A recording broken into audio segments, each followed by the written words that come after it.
Living out front desk. Can I help you? Hi, yeah, I'm looking for, I'm actually here to film. I'm supposed to meet up with Bonnie. Is Bonnie in? Yeah, Bonnie's here. Okay. May I tell her who's calling? Yeah, my name's Matt Cullen. I'm here staying the night. I'm filming for my YouTube channel at Living Out. Oh, hi. Hi. Hi, Matt. Okay, well, come on in. Thank you so much. Park anywhere that's not reserved. Okay, sounds good. Thank you. Yes! Nice to meet you. Nice to meet you, Oh my too. gosh, thank you for having me. I'm so excited. Let's go look at your unit. Let's do it. Okay, let's do it. Awesome. Wow. Gorgeous.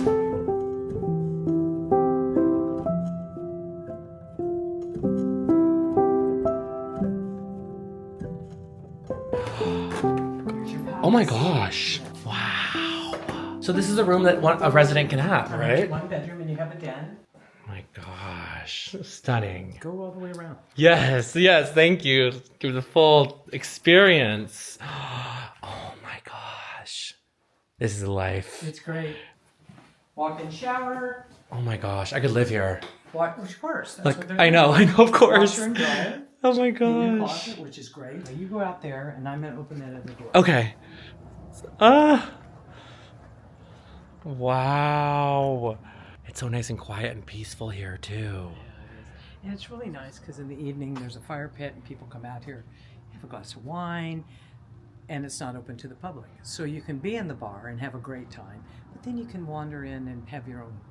Moments, Peace. yes. I'll give you two, so if you lose one, Okay. like I do. Yeah, I do too. I know. We'll leave this one here. Thank you. And you have dinner at 5, Okay.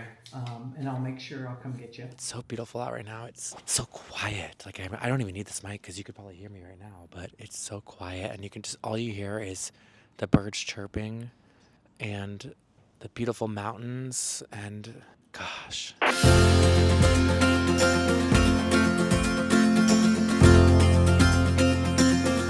My new newsletter, Color, is finally here. If you love my channel and want to get even more, Color will be the go-to places for updates on my life, as well as queer travel, culture, and stories that you really won't find anywhere else. It's completely free, and you can sign up by clicking the link in my description. You can look at me and just wherever, it doesn't matter. Thank you for doing this. Sure. I'm just really honored to be sitting down with you. Well, thank you. When were you born? 45. So how old are you now? 82. How is life at 82? A little boring.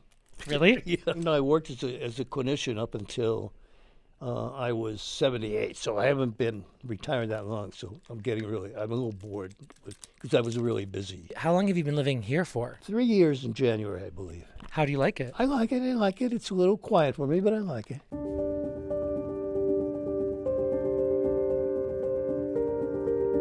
Can we go back to that night and just walk me through what you heard, what you saw, what you experienced? I got a call from my best friend in the middle of the night.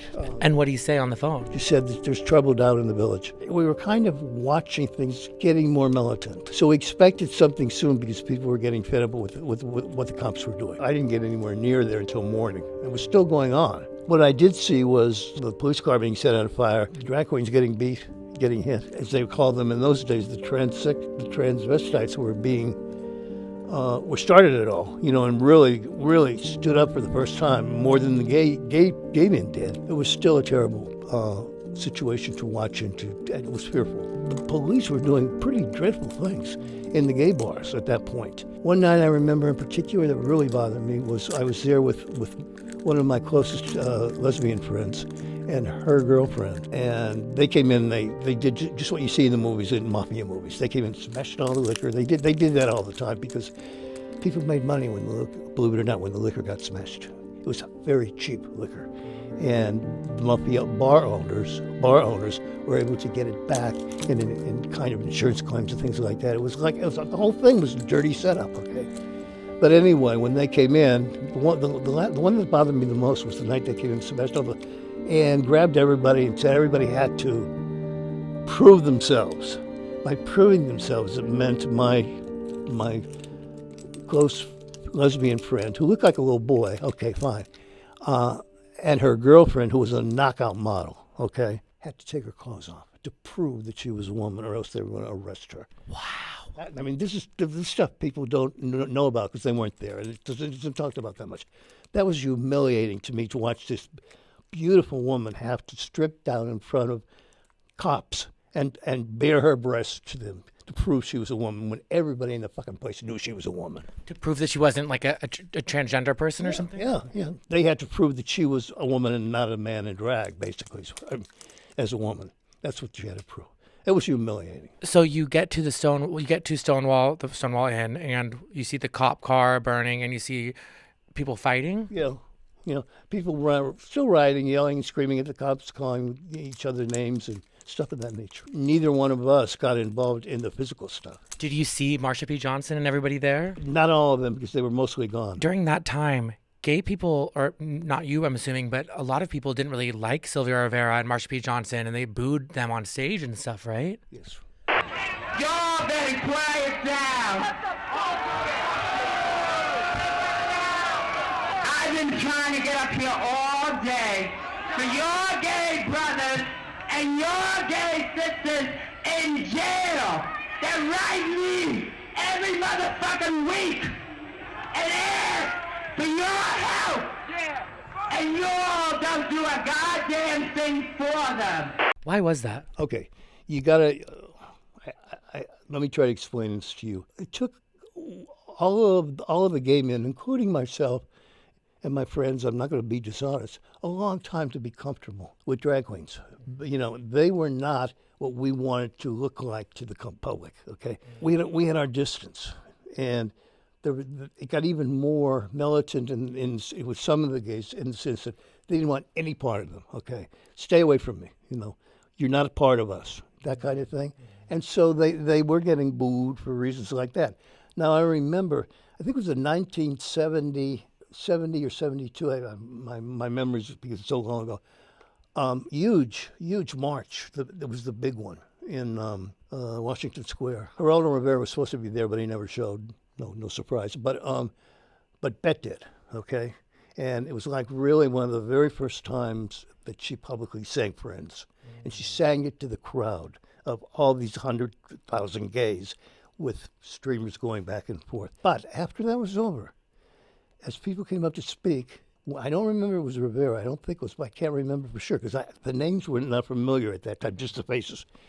Came up with the tiara and a gown on and basically took the tiara up and threw it into the crowd and said, "This is what I think of you because this is what you've done to us. You have not recognized what we did to begin this movement, and you're treating us so badly." She threw it, tiara, boom, off the stage. So there was some friction on both ends at that, and rightfully so by the drag queens because they did do this and they were not accepted. They did get booed once in a while when they came on stage because a lot of the gay men did not want them there because they didn't want to be seen that way, especially in a public event where the radio was there and the TV was. They didn't want that to be seen. I'm filming a YouTube video. Yeah. You were talking about how the men here are really kind to the women, right? Mm-hmm. Oh, yeah, and I think it's kind of watching it in reverse. In the 70s and 80s, the women basically were there for the men with the AIDS. And now we're here, and they're here, and they're kind and considerate, and they make sure that everything works for us. Like picking up packages and things like that. We never did that. We had bars that men didn't go into, or women didn't go into the men's bars, and now it's just we're all together, and there's no questions. They got me reservations at the restaurant that's tied to Living Out. It's called Alice B, and it's with renowned chefs. It's like a very popular restaurant that anyone in Palm Springs can go to. It's not exclusively for Living Out. For some reason, I kind of imagined when I went to like a retirement home, I was imagining like, what you see in movies, like you walk in and it's like a cafeteria type and everybody there is, from that retirement home, but it's not like that at all. It's very like independent living. Like everybody has their own condos or apartments or whatever they call them.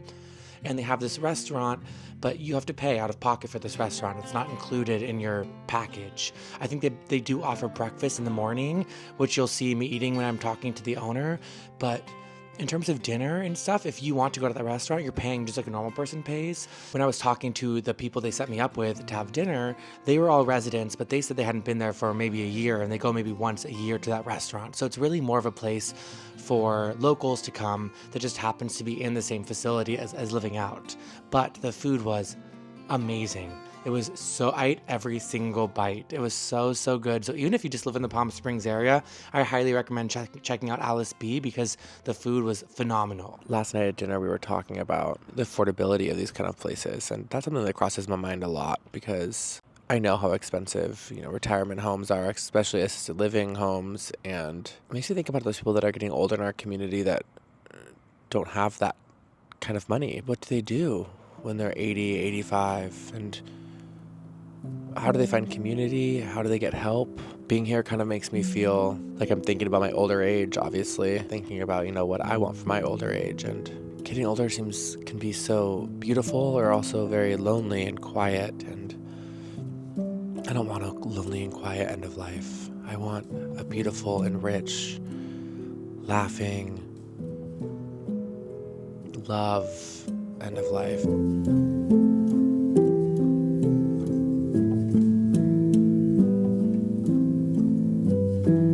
I only lived about 5 blocks from his store and another 6 blocks from his house. Okay, so I was part of the neighborhood. My address was 216 Castro, so I was right in the heart of everything.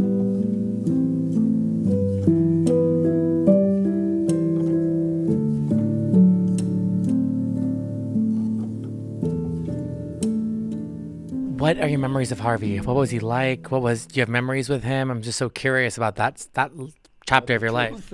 I would love the truth. Okay, but I'm going to have to cuss then. Please do. There's no way I can explain. During the period where we had started this mental health stuff, a lesbian woman named Sue and I were really concerned about gay youth. And we got really concerned about once the gays were discharged from the hospital, they had nowhere to go. Most of them were runaways. So we were worrying about getting a place to live for these people so that they're not out in the street. Walked in, he looked at me and he looked at her and he said, this is what he said to us. First time we met Harvey Milk, okay. Are you fucking crazy? That's what he said. And we looked at him and like, about your idea you had? That's what he meant. Are you fucking crazy? And I said, well, why? Why not? These kids have nowhere to go. No, that's not the problem. We know they have nowhere to go. You can't start a group home for gay men, for gay kids, because they'll say we're recruiting. For Christ's sake, he was right. He was absolutely right. Wow. He was way ahead of us in terms of politics. He knew how people would perceive it, and that people would quickly jump to, oh, they're grooming them, or oh, they're whatever. That's what he was afraid of. He said, it'll be in the paper. You guys will be in real big trouble. We'll never get anywhere that way. You have to start one where they can come, but it's not theirs if you're going to do it. So you have to start a shelter care program for adolescents and not necessarily deem it as a gay one, but let whoever needs it in, and the gays will be coming in as well. And that's what we did. I have to ask you about the assassination of Harvey Milk, unfortunately, and I'm sorry to bring that up, but such an important part of our history and our community. This is the body of Supervisor Harvey Milk as it was taken from City Hall. Witnesses say after killing the mayor, White ran down the hall and fired 3 shots at Milk, killing him. Both Mayor Moscone and Supervisor Harvey Milk have been shot and killed. Moscone was wheeled out. I'm told he'd been shot 3 times from a .38 caliber revolver. Bullets hit him in the side, the shoulder, and the head. Do you remember that day? Oh, yeah. I was in school, and in the school we were just talking about, we were told he was shot, okay? And we were waiting through the day to find out what happened. And then we were told he was dead. What were your thoughts in that moment?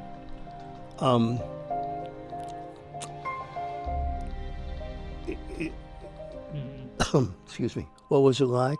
It was absolute shock, okay? Total shock. I remember walking down Market Street, from Castro in a daze, in absolute daze, and with tears in not my eyes, everybody's eyes that were walking down, even all the straight people who were very it was horrible. The mayor was a really close friend of the gay community and of Harvey's, and to have them both shot was like incredible. It really was. When we did the night after, so with the candles, it was like incredible. It was like a lighting up of the world. I mean, all of Market Street was ablaze with candles as we walked down to the city hall. It was so painful and shocking more than anything. Nobody expected the mayor and Harvey to be murdered. It was just like, it's like a horror film. As a member of the Board of Supervisors, Harvey Milk championed homosexual rights. The one supervisor who consistently voted against homosexual rights, even voted against a gay rights parade this year, was former supervisor Dan White. Dan White is the man now held on suspicion of murdering the mayor, who would not give him his job back, and the homosexual colleague with whom he had so often disagreed. A few moments later, Dan White surrendered to the police. This has stunned the city. There are those who spoke of the charm and youthful ability of Dan White. There were many who thought someday he could have been mayor of this city. And then the man who shot them only got like 5 or 6 years, right? Yeah. Because they claimed it was like he was eating Twinkies or something, right? Oh yeah, he was eating sugar stuff all day long. And the district attorney took on this thing about that he was reacting to sweets, which made him crazy, which made him, the whole thing was bull. My hair looks okay. Cool. Yeah, exactly.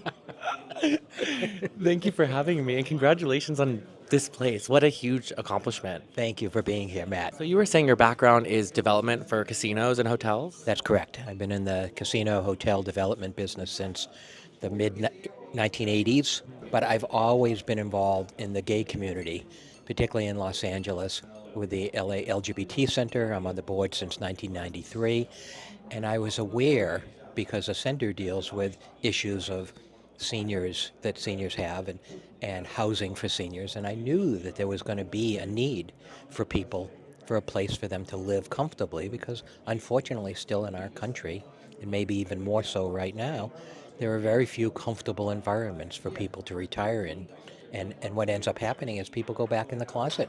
You hear stories of people putting away their photos so that people don't know their backgrounds. And I didn't want that. There's a lot of options for affordable housing now being built by organizations, but there's nothing for people who can't qualify for affordable housing. There are people who have some means or a great deal of means, but they don't have any place to go. I think people, when they hear the rents, they have an initial reaction that it's very pricey, and it's not as pricey as people think. That's my marketing pitch, okay? I love it. But there are lots of people who can't afford this. We have never had anybody come here and say, I don't like the idea, I don't like the property. What they've said is we can't afford it, okay? But as a developer, I have to figure out what to build that can work. And in Palm Springs, where people of means live and are used to communities like this, kind of nicer communities, that's what we decided could be built here. As I'm editing this, I started thinking that I never asked him the exact price. I think I felt a little intimidated when he mentioned that it was expensive, but I looked online and the price is public on their website. So it looks like here it says condo quality luxury apartments featuring resort style amenities and services starting at less than $5,000 per month. Good morning. Good morning. You look spiffy as always. Oh, thank you. Off to church. Yeah. Are you really? I am. What's your religion? Catholic. That's interesting. So lots of guilt. Did you grow up really religious? Yeah, oh yeah.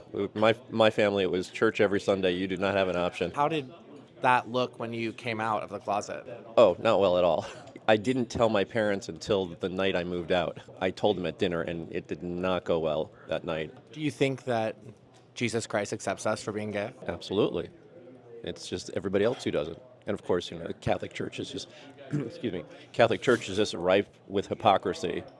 I just read a book that talked about, it's called In the Closet of the Vatican, and it said the higher up you go in the church hierarchy, the gayer it is. And the more anti-homosexual the cardinals are, that just means they're hiding something really big. Wow. Did it take you a while to come to terms with dealing with your homosexuality and the religion and how that looks together? Yeah, and I'm still not sure I'm done with that. It's an ongoing thing. So the pool is actually designed per my request to have multifunction. And so there's lots of stairs where people could sit and talk. There's a lap area where people, and they do use it every day. And then the bigger areas are where we have the classes. So it has many, many functions. And this is an area where we have lots of parties. And What are your thoughts on where we are right now in our culture and our community? Where we are today is scary for me, I think, because if you lived in that era like I was talking about, you know what they're capable of. What I mean by they is straight people who do not like gays and would rather they were gone are way bigger, I believe, than people think. It's just to me, it's like American racism has never gone away. Well, neither has homophobia, and I don't care what they say. So, yeah, we had some good presidents who supported, who didn't support being against gays and things like that. But the majority of the population put him into office just last year, and we all know what he feels, what he's about in terms of gay rights. Nothing. So. It's unfortunate because, you guys have fought so hard and have risked so much for us to be where we are right now. And now it feels like we're just going right back to the times when you were young. Yeah. Yeah, but I don't think we're going to, with all good hope, we're not going to go there. Something's going to happen to stop it. I love hearing that. Thank you for your optimism. And thank you for sharing your story, too. It's people like you we need to hear from and learn from because our history, especially in our community, is just so important. So I really appreciate you taking the time and for all the work you've done. It's really inspiring to me. I thank you so, so much. You're welcome. It wasn't work. Sondheim wrote a song for one of his musicals. It's not that I love you, it's who I am. Talking to Joe just felt so special, and I'm so glad that I met him and that I was able to make that happen. It actually took a while to interview him. I had found him at the end of my weekend there, and the timing of the interview didn't work out, and so I held on posting this episode until I could sit down with him because it just felt like his interview would be so integral to this episode and it would add so much depth and history into this episode. And I'm so glad I held out and waited because talking to him was just like a history lesson, the stuff he's been through, knowing Harvey Milk and experiencing that, and being there at the Stonewall riots and experiencing that. It's like these huge monumental moments for our queer culture he was there and part of, and so I just felt so honored to sit down with him and to hear his honest perspective of what it was truly like. A lot of times you can read history books or, read things and think that it was a certain way, but hearing from someone who actually was there and who actually experienced it and firsthand saw what was happening, it felt like one of those moments I'll never forget. Spending the 24 hours at Living Out as well was really fun, and it's just such a beautiful, serene landscape. I mean, what Lauren's done with the place is just truly phenomenal. The pool and all the different areas, and it was very quiet, and I just think it's so cool that there's a place for our people to go and feel safe. I found it interesting that he was saying that a lot of retirement homes, people have to go back in the closet because they're not accepted for being gay or whatever they are, whatever sexuality they are there. And I just think it's so beautiful that there's a place like Living Out where these people, maybe they didn't experience the acceptance their whole life, but to close out this life of theirs, they get to live in a place that accepts them and loves them and embraces them for who they are. I just think that's so beautiful. Lauren had mentioned in my interview that there was a lot of government-funded homes for elders, and I would also love to spend 24 hours at one of those so we could see what that was like as well. So if any of you can get me connections into one of those kind of homes, I would love to show that too. I don't only want to show, one side of the homes, the very more luxurious side. I want to show everything so that we all can watch and learn and figure out what fits best for us. I know a lot of us out there wouldn't be able to afford something like Living Out, and so I would love to see what else is out there and to show that on the channel as well.